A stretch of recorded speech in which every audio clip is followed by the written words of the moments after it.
खबर जो कि गाजियाबाद से मिल रही है, जहां एक मल्टी स्टोरी बिल्डिंग से एक महिला नीचे गिर गई। यह हादसा गाजियाबाद के क्रॉसिंग रिपब्लिक की एक सोसाइटी में हुआ, जहां संदिग्ध हालात में एक महिला नीचे जा गिरी। लेकिन इस हादसे का वीडियो सामने आया है, जिसमें साफ दिख रहा है कि एक शख्स बालकनी से महिला का हाथ पकड़े हुए है, लेकिन हाथ छूटते ही महिला नीचे आ गिरती है। इस हादसे में गंभीर रूप से घायल महिला को अस्पताल में भर्ती करवा दिया गया। ये देखिए, ये तस्वीरें आप देख पा रहे होंगे। एक महिला जो कि बालकनी से लटकी हुई आपको नजर आ रही होगी, और उस बालकनी में अगर आप गौर से देखेंगे तो एक शख्स भी नजर आ रहा है जिसने इस महिला का हाथ पकड़ रखा है। लेकिन जैसे ही ये महिला का हाथ छोड़ता है, ये महिला नीचे आ गिरती है।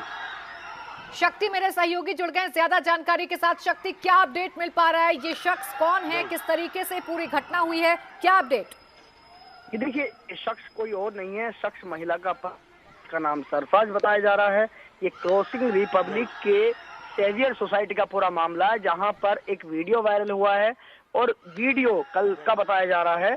और ये बताया जा रहा है कि ये जो शख्स है सरफराज है, इस सरफराज नामक व्यक्ति ने अपनी पत्नी को बचाने के लिए काफी कोशिश की, जैसा कि वहां के गार्डों का कहना है। पुलिस मौके पर पहुंची, पुलिस आज मौके पर पहुंची क्योंकि इसमें कोई तहरीर नहीं आई, पुलिस के पास कोई कंप्लेंट नहीं आई। लेकिन जैसे ही ये बात जैसी वीडियो वायरल हुआ, जैसी ही मीडिया में ये बात हुई, जैसे ही हम लोगों ने पूछना शुरू किया, तो पुलिस वहां पर पहुंचती है। पुलिस ने पहुंचने के बाद वहां पर गहनता से जांच करती है। जांच में ये निकल कर आता है कि इस व्यक्ति का नाम सरफराज है, और ये इसकी पत्नी है, जो कि गुस्से में कूदी है, या किस तरह की बात हुई है, या क्या इसने अगर धक्का देता तो शायद ये पकड़ता नहीं।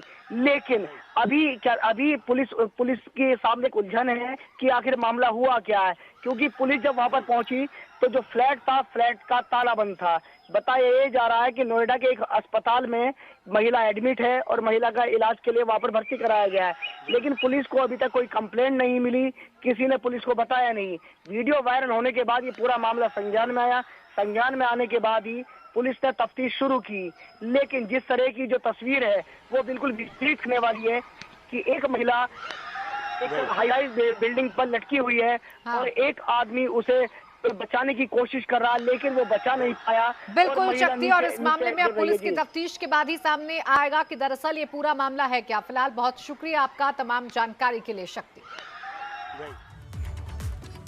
बढ़ते आगे, और अब बात प्रधानमंत्री के कल होने वाले वाराणसी दौरे की। प्रधानमंत्री नरेंद्र मोदी कल सुबह अपने संसदीय क्षेत्र वाराणसी के दौरे पर जाने वाले हैं, जिसे लेकर वाराणसी में तैयारियां पूरी कर ली गई हैं। और अपने वाराणसी दौरे से पहले प्रधानमंत्री नरेंद्र मोदी ने ट्वीट करके कल वाराणसी में अपने कार्यक्रमों की जानकारी दी है।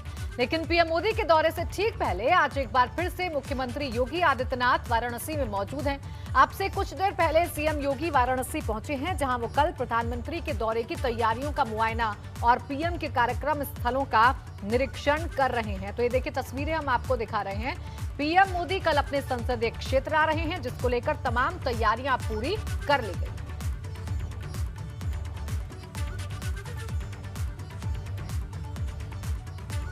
और कल वाराणसी दौरे से पहले प्रधानमंत्री नरेंद्र मोदी ने ट्वीट कर काशी में होने वाले अपने कार्यक्रमों की जानकारी दी है। पीएम मोदी ने एक के बाद एक 3 ट्वीट किए, जिसमें उन्होंने बताया कि कल काशी दौरे के दौरान वो क्या क्या करेंगे।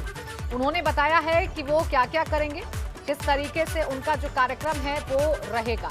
उन्होंने ट्वीट किया है कि कल 15 जुलाई को मैं काशी में 1500 करोड़ रुपए से ज्यादा के विकास कार्यों की एक विस्तृत श्रृंखला का उद्घाटन करने के लिए रहूंगा। ये काम काशी और पूर्वांचल के लोगों के लिए ईज ऑफ लिविंग को आगे प्रमोट करेंगे। काशी के लिए हमारा दृष्टिकोण आने वाली पीढ़ियों के लिए गुणवत्तापूर्ण बुनियादी ढांचे का निर्माण करना है, ये ट्वीट किया है। उन्होंने आगे लिखा है, इसी भावना से सिपेट जल जीवन मिशन, इन तमाम योजनाओं पर काम किया जाएगा। तो ये वो कार्यक्रम हैं जो पीएम ने बताए हैं ट्वीट करके। तीसरा ट्वीट ये है कि मुझे वाराणसी में कन्वेंशन सेंटर रुद्राक्ष का उद्घाटन करने का मौका मिलेगा। जापानी सहायता से निर्मित ये अत्याधुनिक केंद्र वाराणसी को आकर्षण डेस्टिनेशन बना देगा, जो पर्यटकों और व्यापारियों को आकर्षित करेगा। गोदोलिया में मल्टी लेवल पार्किंग को लेकर भी उन्होंने ट्वीट किया है।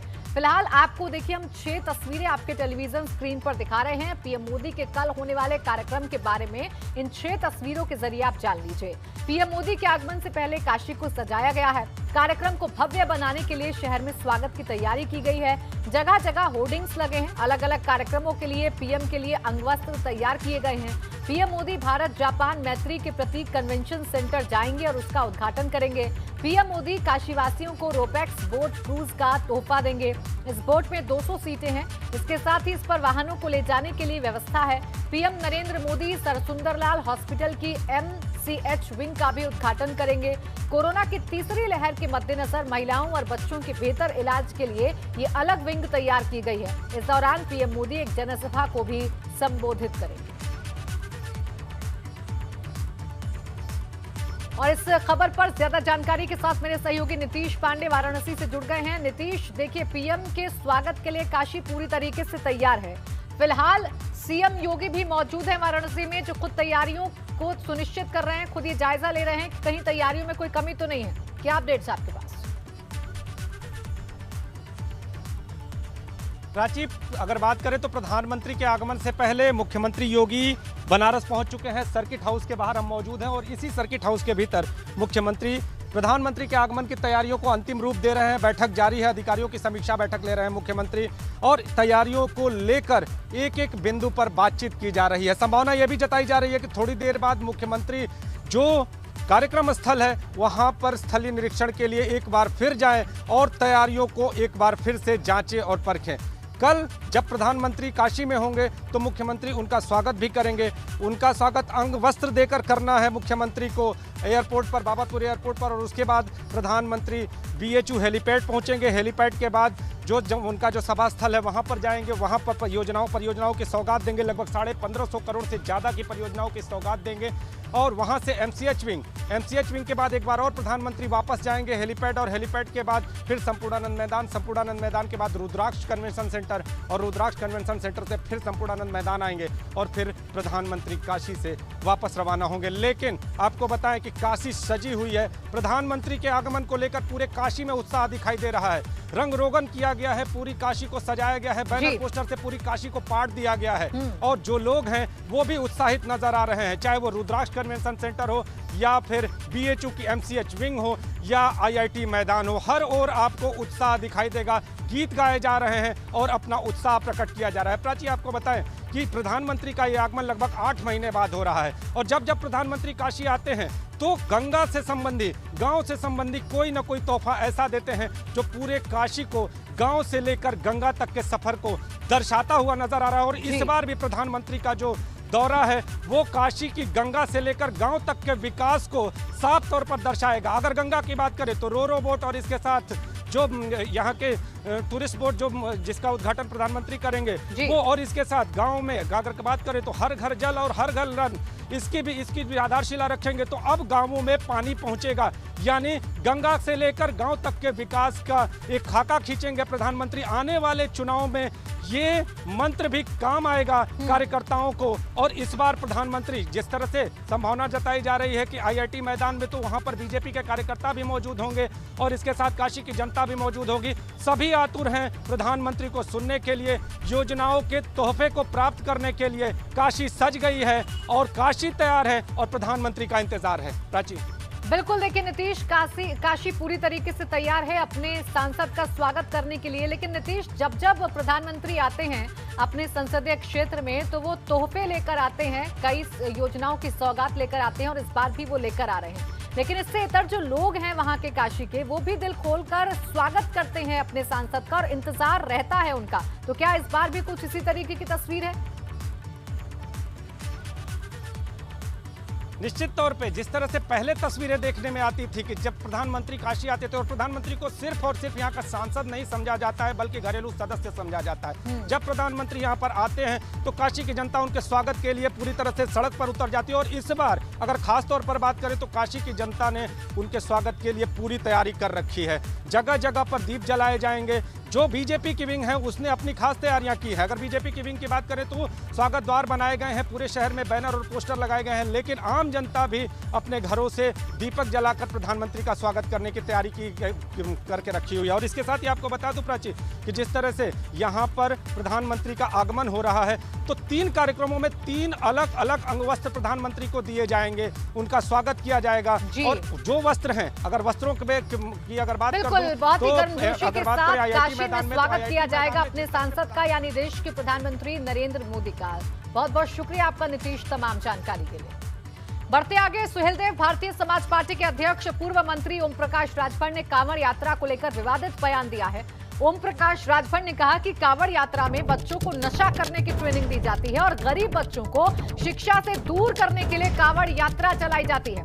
राजभर यही नहीं रुके, उन्होंने कहा कि असल मुद्दों से ध्यान हटाने के लिए कांवड़ यात्रा स्कीम चलाई जाती है। तो देखिए, अब कांवड़ यात्रा को भी चुनावी रंग देने की कोशिश की जा रही है, सियासी रंग देने की कोशिश की जा रही है। और ये बयान दिया है ओपी राजभर ने। उनका कहना है कि बच्चों को नशे की ट्रेनिंग दी जाती है और मुद्दे भटकाने के लिए ये कांवड़ स्कीम चलाई जाती है। कांवड़ यात्रा में आप चलिएगा, मैं दिखा दूंगा। 10 साल, 12 साल, 15 साल के बच्चे जो कांवड़ लेके जाते हैं, कांवड़ यात्रा में गांजा पीने का ट्रेनिंग, शराब पीने की ट्रेनिंग दिलाई जाती है। जो 4 साल 5 साल पहले गए हैं लगातार, वो बच्चों को जब ले जाते हैं, जब बच्चे थक जाते हैं तो उनसे कहते हैं कि भोलेनाथ का प्रसाद है, तो चीलम उसको थमा देते हैं, खींच लेता है, नशा में हो जाता है, फिर कुछ दूर चलता है। तो आपने सुना किस तरीके से ओपी राजभर कांवड़ यात्रा को लेकर बयान दे रहे हैं। कांवड़ यात्रा पर ये बिगड़े बोल ओपी राजभर के सामने आए हैं। हालांकि ये कोई पहली बार नहीं है, लगातार ओपी राजभर के इस तरीके से बयान सामने आ रहे हैं। चुनावी साल है और चुनावी साल से में ठीक पहले ये ओपी राजभर के बयान है और इस बयान में इस बार उन्होंने कांवड़ यात्रा को लेकर विवादित बयान दे दिया है और ये कहा है कि सिर्फ मुद्दे भटकाने के लिए कांवड़ यात्रा होती है। सुप्रीम कोर्ट ने कोरोना संक्रमण के बीच कांवड़ यात्रा को मंजूरी देने के उत्तर प्रदेश सरकार के फैसले पर स्वतः संज्ञान लेते हुए यूपी सरकार को नोटिस जारी करते हुए जवाब मांगा है। सुप्रीम कोर्ट के आरएफ नरीमन की अध्यक्षता वाली पीठ ने कहा है कि वो उत्तर प्रदेश सरकार की ओर से कोविड-19 आशंकाओं के बावजूद कांवड़ यात्रा की मंजूरी देने से थोड़ा परेशान है। जस्टिस रोहिंटन एफ नरीमन और जस्टिस बीआर गवई की पीठ ने कहा है कि कई राज्य कांवड़ यात्रा पर अलग अलग रुख अपना रहे हैं।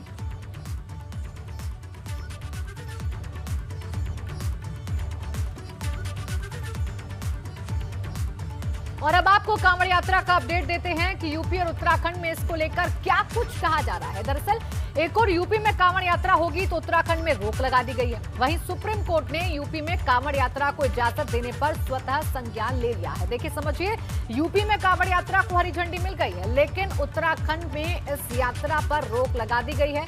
कांवड़ यात्रा की इजाजत पर सुप्रीम कोर्ट ने स्वतः संज्ञान लिया है। सुप्रीम कोर्ट ने यूपी सरकार, केंद्र सरकार को नोटिस इस मामले में जारी कर दिया है। कांवड़ यात्रा पर सुप्रीम कोर्ट का फैसला मानेंगे। स्वास्थ्य मंत्री यूपी ने जरूर कहा है, ये आस्था का प्रश्न, अपनी तरफ से यात्रा नहीं रोकेंगे। कांवड़ यात्रा निकाल सकते हैं, पूरी तैयारी है, ये जयप्रताप सिंह ने कहा है। 15 जुलाई से होनी है कांवड़ यात्रा की शुरुआत। हालांकि एटीएस का दावा है कि शकील को लेकर साक्ष्य जरूर मिले हैं कोरोना इस कांवड़ यात्रा में। तो देखिए, ये 10 बड़े अपडेट आपको कांवड़ यात्रा से जुड़े हुए बता रहे हैं, क्योंकि उत्तराखंड में कांवड़ यात्रा पर रोक है कोरोना को देखते हुए।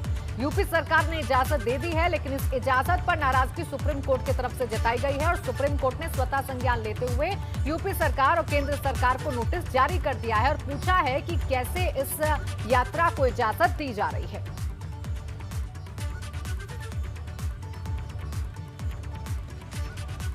आतंकियों के मंसूबों को नाकाम करते हुए एटीएस ने एक और आतंकी के सहयोगी को गिरफ्तार कर लिया है। आतंकियों के सहयोगी शकील अब एटीएस की गिरफ्त में है।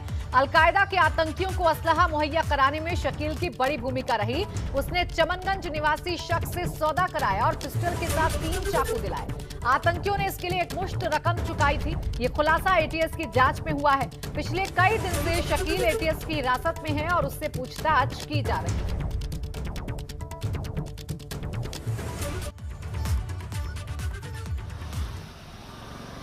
तो लगातार यूपी एटीएस की तरफ से इस मामले में छानबीन की जा रही है और जो भी इन आतंकियों के संपर्क में था, जो भी इन आतंकियों का मददगार था, अब उसे भी एटीएस अपने रडार पर ले रही है और पूछताछ की जा रही है। क्योंकि जो सूत्रों के हवाले से खुलासा हुआ था, जो इन आतंकियों के हवाले से खुलासा किया गया था, उसके मुताबिक कानपुर से इन्हें हथियार की सप्लाई होनी थी। आतंकवादी अगर होता तो वो रिक्शा टके टके पे 2-2 रुपए 5-5 रुपए की सवारी को चलाता। वो घर हमारे इस लायक होता है, आतंकवादी हैं हम लोग। किसी से अगर कोई मिल लिया तो उसको अनुमान कर देंगे। किसी के अगर वो बैटरी वाले पास जाता था, रिक्शा चलाता था, मिलता था, उसको क्या पता। अगर किसी से कोई बातचीत होती थी तो उसको क्या, वो अगर किसी के साथ कहीं वो चला गया किसी के साथ, तो उसको क्या आतंकवादी ठहरा लेंगे लोग। आतंकवादी घर में जो रोज कमाते रोज खाते। और इस मामले पर एडीजी प्रशांत कुमार क्या कह रहे हैं, सुनिए।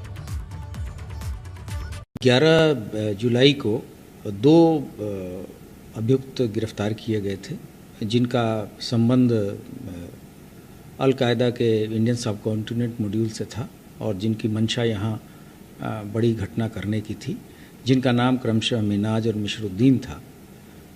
तो इनसे जो पुलिस ने पूछताछ की, उससे जो तथ्य प्रकाश में आए, उसके आधार पर 3 व्यक्तियों को गिरफ्तार किया गया है, जिनका नाम क्रमशः मुस्तकीम, मुईद और शकील है।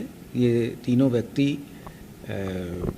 पूछताछ के लिए लाए गए और इन्होंने पूछताछ के दौरान अपने आप को इस गैंग से संबंधित होना बताया तथा इसके साथ साथ इन्होंने अपना जुर्म भी स्वीकार किया है। अयोध्या में मंदिर निर्माण को लेकर समिति के अध्यक्ष नृपेंद्र मिश्र ने निर्माण प्रगति का जायजा लिया। आज पूरे दिन इस पर मंथन हुआ। इस दौरान अयोध्या में मौजूद ट्रस्ट के सदस्यों और निर्माण एजेंसी के इंजीनियर्स और आर्किटेक्ट आशीष सोमपुरा के साथ बैठक की। मंदिर निर्माण समिति की बैठक में क्या हुआ, ये हम आपको बता दें। ट्रस्ट के सदस्यों और निर्माण एजेंसी के इंजीनियर्स से चर्चा। समिति के अध्यक्ष नृपेंद्र मिश्रा ने काम का ब्यौरा मांगा। राजस्थान से आने वाले पत्थरों पर भी चर्चा हुई। करीब 4.5 लाख घन पत्थरों की जरूरत है। नवंबर से पत्थरों का इस्तेमाल शुरू होगा। कल भी मंदिर निर्माण पर मंथन जारी रहेगा। अब तक क्या हुआ है, अब ये भी आपको बता देते हैं। नींव की 15 लेयर कंक्रीट मटेरियल डल चुकी है। अब 16 लेयर का काम चल रहा है।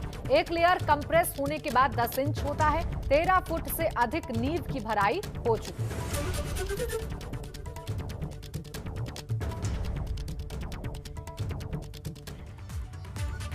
कानपुर में एक और सरकारी योजना में फर्जीवाड़ा सामने आया है। इस बार मुख्यमंत्री कन्या सुमंगला योजना में घोटाला सामने आया है। यहां 1043 आवेदन पत्रों की जांच में 17 अपात्र निकले तो 40 आवेदन संदेह के घेरे में रहे। सिर्फ शहरी क्षेत्रों में ही नहीं, सरसौल और घाटमपुर ब्लॉक में भी फर्जीवाड़ा पकड़ा गया है।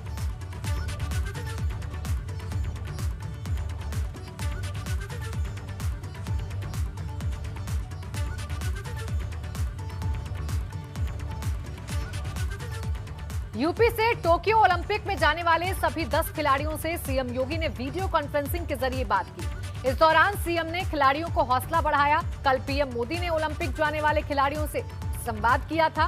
कहा था कि उम्मीदों के बोझ में कभी न दबे। खेल में हार जीत का फैसला होता है। आपको बता दें कि टोक्यो ओलंपिक 23 जुलाई को शुरू होगा और 8 अगस्त को खत्म होगा।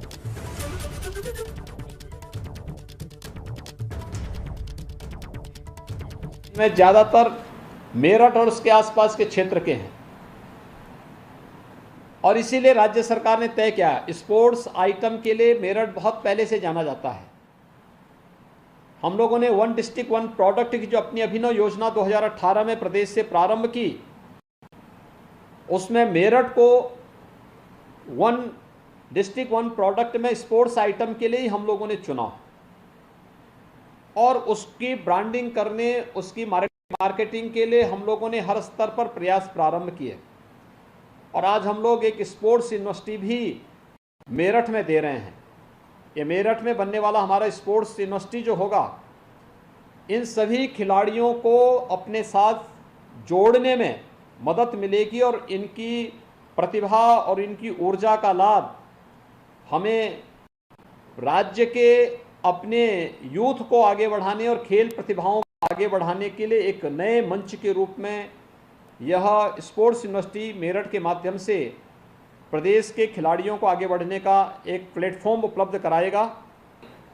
राज्य सरकार ओलंपिक में जो पदक विजेता खिलाड़ी हैं उनको और प्रतिभाग करने वाले खिलाड़ियों को भी सम्मानित करती है।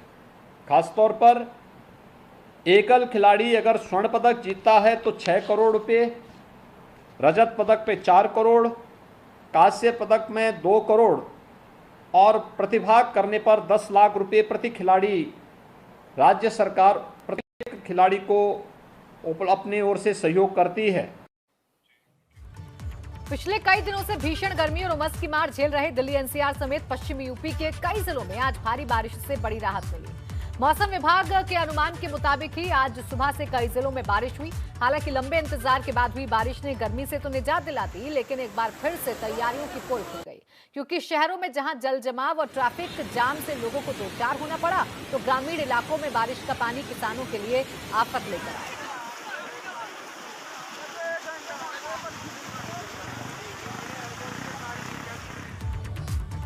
सीतापुर में लगातार हो रही बारिश से इन दिनों शारदा नदी उफान पर है, जिसके चलते सीतापुर के लहरपुर क्षेत्र में दर्जनों गांवों में फसल बर्बाद हो रही है और दिन ब दिन बिगड़ते हालात को देखकर अब किसानों की चिंता बढ़ने लगी है। मंगलवार को ही बैराजों से करीब 3.25 लाख क्यूसेक पानी छोड़े जाने से 400 बीघा खेत में धान, गन्ना और मेंथाल की फसल बर्बाद होने की कगार पर जा पहुंची।